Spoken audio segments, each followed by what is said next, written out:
Hey guys, you can transform your English through this way. So this is basic sentence. I'm tired. Don't use I'm tired. Use I'm exhausted. I'm exhausted. म्हणजेच मी खूप थकलो आहे. He is rich. He is rich.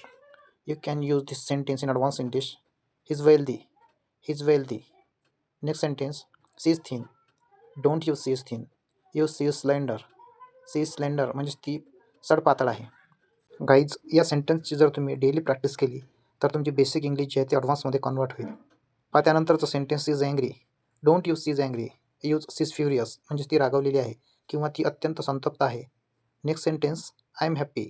Don't say I am happy, I am overjoyed. You can transform this sentence into advance English. I am overjoyed म्हणजेच मी अत्यंत आनंदी आहे. It's cold. Don't use it's cold. Use it's freezing. It's freezing. He is smart. You can transform this sentence is brilliant. He is brilliant.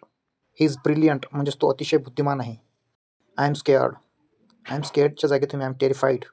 I am terrified हा sentence वापरू शकता. पहा त्यानंतरचं अत्यंत महत्त्वाचं basic versus advance English sentence I am hungry. I am हंग्रीच्या जागी तुम्ही I am starving. I am starving हा सेंटेन्स वापरू शकता. त्यानंतरचं सेंटेन्स पहा it's hot. Don't use it's hot. You can use instead of it's hot it's scorching. It's scorching. पहा next basic sentence I am sad. I am sad म्हणजेच मी दुःखी आहे.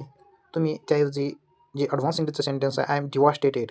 आय एम डिवास्टेटेड म्हणजेच मी पूर्णपणे खचून गेलो आहे. आणि डिवास्टेटेड म्हणजेच उद्ध्वस्त होणे असा त्याचा अर्थ होतो. आणि वाक्यामध्ये मी पूर्णपणे खचून गेलो आहे असा त्याचा अर्थ होतो. She is pretty. She is प्रिटीच्या जागी तुम्ही she is stunning. She is stunning हा जो सेंटेन्स आहे हा वापरू शकता. गाईज त्यानंतरचा पहा next most important basic sentence it's big. It's बिगच्या जागी तुम्ही इट्स इनॉर्मस हा सेंटेन्स वापरू शकता. पहा त्यानंतरचं basic sentence I am surprise. I am सरप्राईजच्या जागी तुम्ही I am astonished. I am astonished म्हणजेच मी थक्क झालो किंवा मला आश्चर्य वाटले असा याचा अर्थ होतो. पहा त्यानंतरचं basic sentence he's fast. He's फास्टच्या जागी तुम्ही हिज स्विफ्ट हे सेंटेन्स वापरू शकता. गाईज पहा next sentence she is weak म्हणजेच ती अशक्त आहे. सी इज वीक हा बेसिक सेंटेन्स आहे त्या जागी तुम्ही she is frail. Guys if you make your English advance then you practice with these all sentences. Next sentence, guys, don't say it's good, say it's excellent. Next sentence pah, I'm shy. You can use instead of I'm shy, I'm introverted. I'm introverted म्हणजेच मी अंतर्मुख आहे. Next sentence she is tired.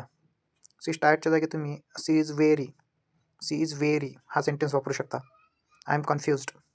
I am कन्फ्युजच्या जागी तुम्ही I am perplexed. I am perplexed. Guys perplexed म्हटलं म्हणजेच गोंधळात पडणे असा याचा अर्थ होतो. आणि मराठीमध्ये मी पूर्णपणे संभ्रमात किंवा गोंधळात आहे. Guys if you want to make your English advance then don't forget to subscribe to this channel. पहा त्यानंतरचं नेक्स्ट सेंटेन्स